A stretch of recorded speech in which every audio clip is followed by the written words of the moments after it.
Hello guys! A day in my life as a barista of our small coffee shop. Ngayong araw po pala ay dumating yung freebies namin from Foodpanda and ready to display na.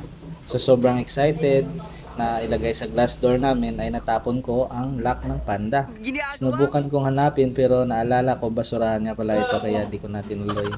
Buti na lang to the rescue si double-sided tape. So ayun, nilagyan ko ng double-sided tape at okay naman ang kinalabasan.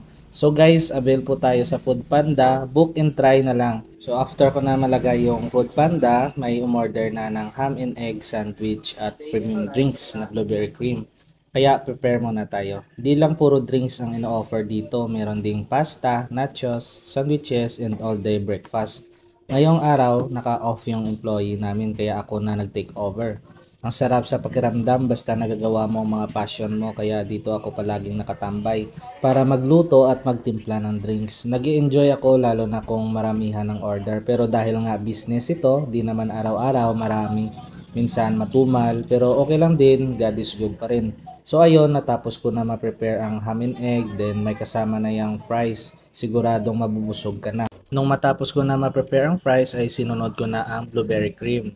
Isa ito sa bestseller namin dahil nga masarap ito. Patok din sa mga bata at matatanda. Marami ka din mapagpilian ng mga flavors dito. Mapa milk tea, sodas, lemon juice, or coffee base. So after ko na malagay lahat ng ingredients ay hinalo ko na. Make sure natin na haluin ng mabuti para tamang-tama ang lasa ng drinks. At pagkatapos ay nilagyan ko na ng ice and ready to serve.